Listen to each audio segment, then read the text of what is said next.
In the market for a smoker? Stick around because we're going to talk about the good and the bad of electric smokers and pellet grills.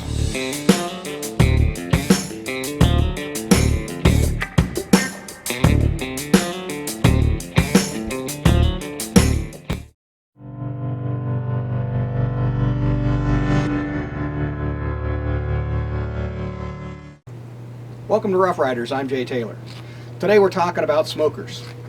If you're in the market for a smoker and you want to understand kind of what the differences are between a pellet grill and an electric smoker like this Bradley, that's what we're going to be talking about today.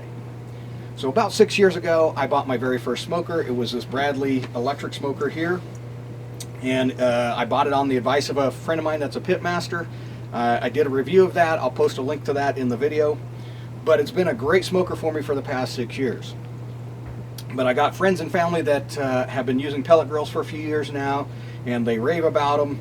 And I finally decided to take the plunge and pick one up and see what it's all about. And so about a week ago, I bought this Rec-Tec 700. And so what I wanted to do in this video then is really talk about the pros and cons of using an electric smoker, as well as the pros and cons of using a pellet grill. So, you know, let's dive into that. Now, this video is not meant to be a head-to-head comparison between this Bradley and this Rec-Tec, because these are very different smokers at very different price points. This one retails for about $500, a little over. This one retails for about $1,200. So feature to feature wise, these are really different things, and it wouldn't be a valid comparison. So this video is really just to talk about the pros and cons of electrics versus the pros and cons of a pellet. So with that said, let's dive into it. So the first thing to understand about these smokers is that these are both set it and forget it type smokers. And what that means is you just set your cook temp, and in the case of the Bradley, you set your smoke time, and then you walk away and you come back and your food is done and ready to eat. That's very different from the traditional wood burning offset smokers, where it takes a lot more work to maintain the proper temperature and all of that sort of thing. You got to keep feeding it wood and all of that in order to get your cook done. So in that sense, these are both very much the same in that you can just set them and walk away. Now, the obvious difference is how they cook the food. So this is a Bradley electric smoker. So by that, what I mean is there's a heating element in the back of the unit that provides the primary source of heat for cooking the food. And then there's a secondary burn plate that burns wooden pucks that provide the smoke. So that's the smoke generator. The pellet grill, on the other hand, uses exactly like it sounds. It uses wood pellets. These are hardwood pellets. And that serves as both the primary source of heat as well as the primary source of smoke.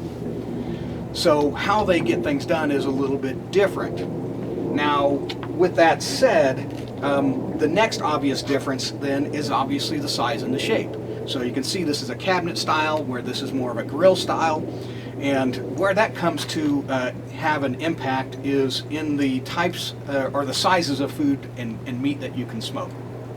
So with the Bradley, for example, this is the 4-rack model. They have a 6-rack model and industrial model and stuff, all sorts of different price points, but they all work in the same way in that they use shelves, kind of like this right here. This is the wire basket that you put your meat on, and then there's 4 of them that you put in here. Now, where that comes to impact you then is when you start thinking about the types of meat that you're going to smoke.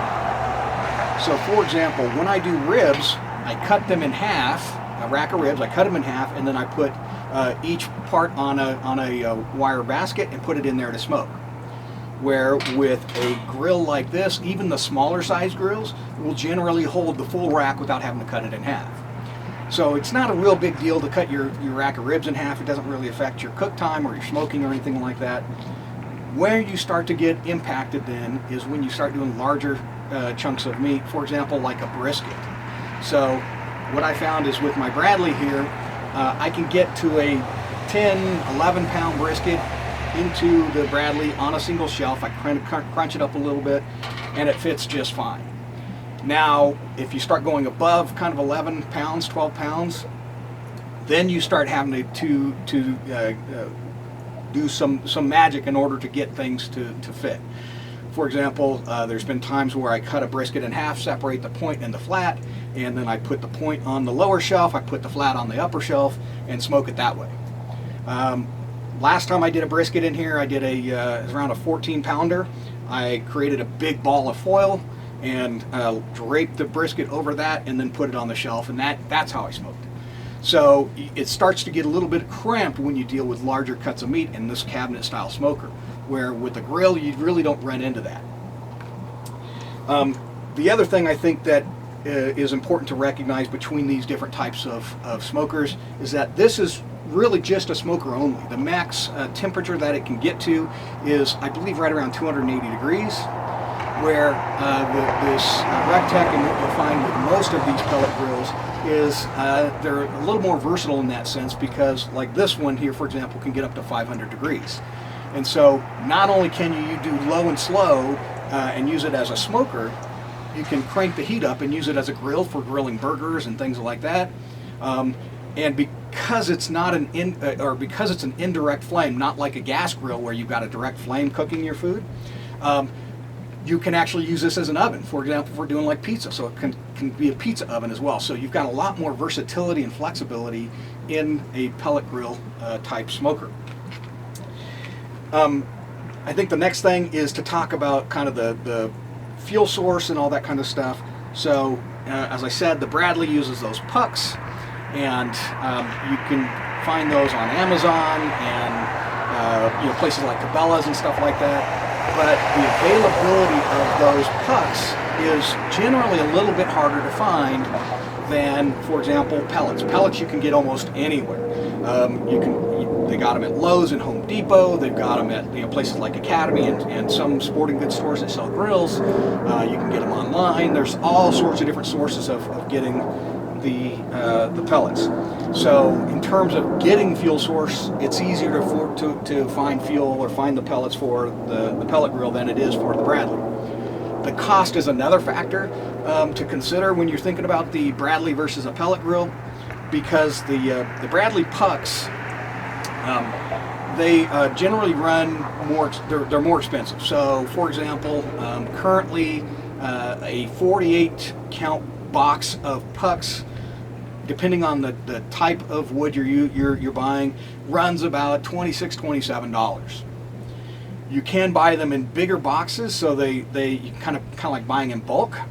For example, you can get a 120 count box for about $50 to $60, and so that brings your cost per puck from anywhere from like 42 cents roughly to about 60, 65 cents. And obviously that changes, depending on the type of wood and stuff you get and things like that. But so what that means then is your operating costs for this. Let's say your operating costs of like 42 cents a puck. An hour, for example, would be about $1.25. So if you're doing a 6-hour smoke, you're talking just over $7, $7.50 roughly to do a 6-hour smoke. Now, pellets, on the other hand, you can get them as low as, what I've seen is about 50 cents a pound to about 90 cents a pound. So, if we took an average of that, say, 75 cents a pound, roughly around there, a 6-hour smoke would be about $4.50, because these on average burn about a pound an hour. So operating the different grills, is the pellet grill is going to come in cheaper in terms of operating costs. The other thing to factor into that then is, because your primary source of heat is a heating element, electrical element, that also contributes to your operating costs. This is electric as well, but it's just the igniter rod that's used to get the pellets burning. So you use some electricity up front to get the pellets burning, but once the pellets are going, that becomes your primary heat source as well as your primary smoke source, and your electrical costs will drop back down because then it's just the auger feeding the pellets. And so this is going to use less electricity than this guy will. So, in terms of operating costs, the pellet grill is going to be cheaper than the Bradley. We talked about cook space. Let's talk about care and maintenance. So, one of the things that I really liked about the Bradley is that this control box pops off and I can take it in the house, keep it out of the weather.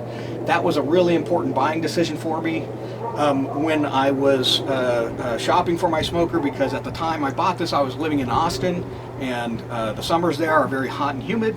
I didn't want the humidity getting inside the box and potentially damaging the control unit. That was also important for me when I was living up in Washington and Seattle area, because it's like living in terrarium up there where it's misty and rainy, all the time. And so for the same reasons, I would always bring the control box in the house. Now, you can leave it on there attached, you can cover it and all of those sorts of things, and it will be just fine. But, I wanted to err on the side of caution, and I always brought it inside the house. With the pellet grills, this is always attached. So it's always exposed to the elements and stuff. Yes, you can cover them up and help protect it, but you can't remove this control box. So if that's something that's important to you, that is something to obviously consider when you're comparing these two types of units. The flip side to that then is convenience. So because this is always here and ready to go, it's literally hit a button and it will start heating up and be ready as long as I've got pellets in the hopper. Where with the Bradley, because I always kept it apart, I always had to put it together, plug in the cables and all of those sorts of things in order to set it up. Not a huge inconvenience. It only takes 5 minutes to set this up, but it's not as convenient as the pellet grill is. The other thing that was important to me about the Bradley that at the time, especially in those humid environments, is that I could bring the fuel source inside as well, the wood. This has a hopper on the back. This one has a 40-pound hopper on it.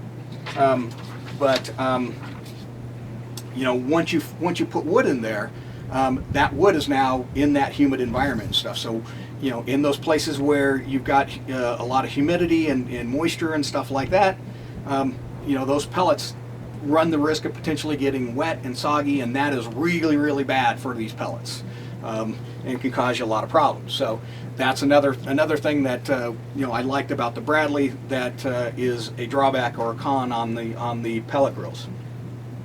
Now you can empty those hoppers out, but now you're talking about more maintenance and all of that. Let's talk about cleanup. So cleanup on the Bradley, I was always cleaning everything. So a lot of times you might get food stuck to the grills. You can't really get it off real easily with a brush. So sometimes you gotta soak these things, put them in the dishwasher and that sort of thing.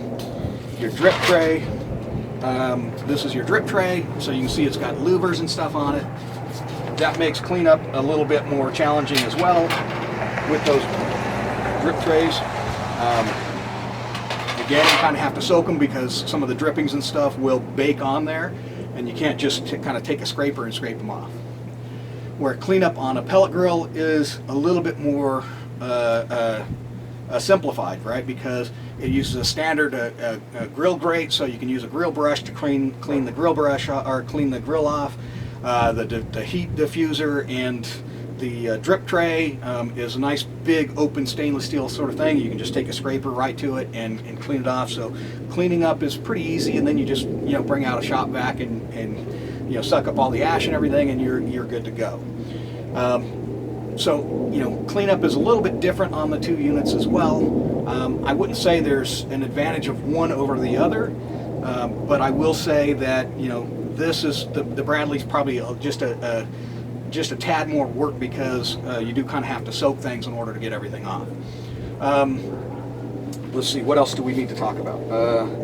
Let's talk about the smoke, the amount of smoke that you get out of these things. So generally what I found is they both produce about the same amount of smoke. It's a really nice blue-gray smoke, and it does a really good job of giving you some good flavor.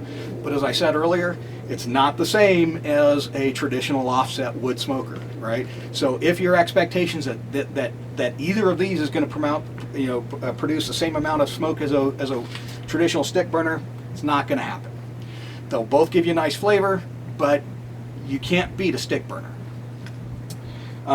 That brings me to the kind of next piece, which is kind of the smoke ring, right? So a lot of people talk about the smoke ring. right? That is a really desirable characteristic or trait. You can argue whether or not the smoke ring impacts the flavor of the food or is an indicator of the flavor of the food. There's a lot of debate in that. For those of you that may not be familiar with what the smoke ring is or how what happens that creates a smoke ring, it's basically a chemical interaction between the nitric oxide released during the burning of the wood and how that interacts with the myoglobin in the meat. So what you will find then between these two units is I've never seen the Bradley produce a smoke ring. My first cook on the pellet grill, I was able to generate a smoke ring right out of the gate. Now, I personally don't notice any difference in the flavor of the food with the smoke ring, without a smoke ring. When I do baby backs in the Bradley versus baby backs on the pellet grill, they both taste great. Good smoke flavor, good cooks and all of that sort of thing. Really moist, really juicy. So I don't notice a difference between the two, but you do see the smoke ring on the pellet grill where I've yet to ever see that on the Bradley. So that kind of gives you a quick look at the pros and cons of these two different types of smokers. Do I like one over the other? I do kind of probably lean towards the pellet grill just a little bit, just because of the convenience. Also because this particular unit has a lot of features, has Wi-Fi and stuff like that, which is really, really handy. I can't, like I said, I can't compare that to the Bradley because these are two different price points, two very different smokers. In terms of cook though, they both do a great job. But in terms of features, this being a much more expensive with much more advanced features has just been really, really fun. I will be doing a review on this once I get more time with it. I've only got 4 cooks on it right now. I've only had it a week. So once I get more time with this thing, I will do a much more detailed review of this like I did with the Bradley. But hopefully that gives you some information that you're looking for and helps you understand the difference between using an electric smoker in a cabinet form factor versus a pellet grill. If you have any questions or comments, please post those below. I'll get to those as quickly as I can. Thanks for watching. I hope you enjoyed this video. If you did, please give it a thumbs up and consider subscribing, and we'll see you next time here on Rough Riders.